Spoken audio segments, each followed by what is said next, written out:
Canaan, you've dedicated your entire career to the environmental sector. You got your degree in geology, you parlayed that into being an environmental consultant, and I know you spent the last 16 years exclusively underwriting environmental risks in the insurance industry.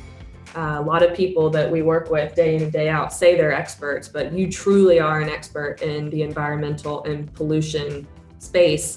So given your expertise, what are some of the trends you're seeing in the marketplace? There are many chemicals that drive the environmental consulting industry. When in the 1980s, when the environmental consulting industry was initiated, we saw heightened awareness and focus on petroleum products, and in particular benzene, because it was a known carcinogen.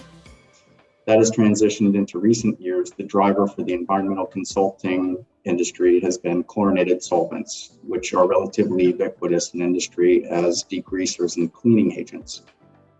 However, now what we are seeing is an emergent chemical called PFAS, which is per or polyfluoroalkyl substances.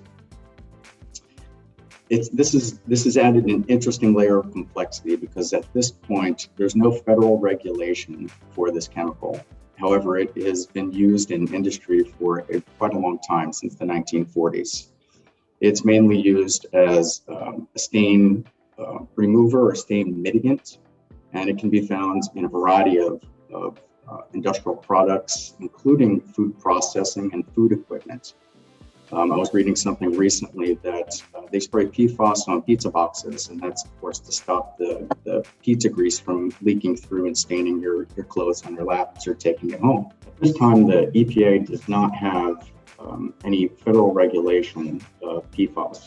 However, they have promulgated a guideline of 70 parts per trillion. And if you think about that, that is an incredibly small amount of chemical in order to be hazardous to human health. Well, we're lucky that there are people like you out there who are staying on top of these trends and can properly counsel agents, because half of what you just said sounded like a foreign language to me. So we certainly rely on your expertise. Yeah, it's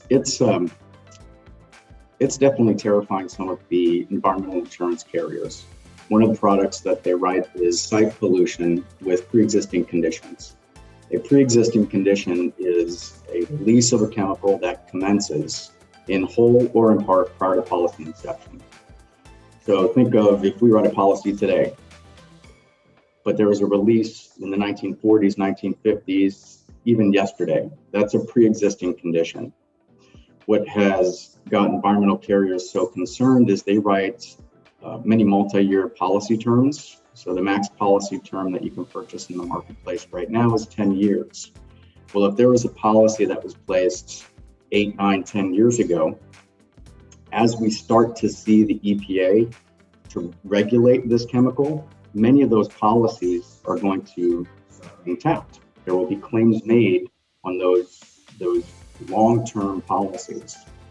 What we're seeing now on a go-forward basis when we write those site pollution policies is there is a mandatory PFAS exclusion unless you can prove that you've done adequate sampling to assess whether or not it exists. But it is ubiquitous in the environment. It's found in groundwater, many times in our drinking water. And like we spoke about earlier, it's found in food and food processing equipment. So it's quite difficult to avoid coming into contact with this chemical. Well, we look forward to staying updated on what's happening in that space from you.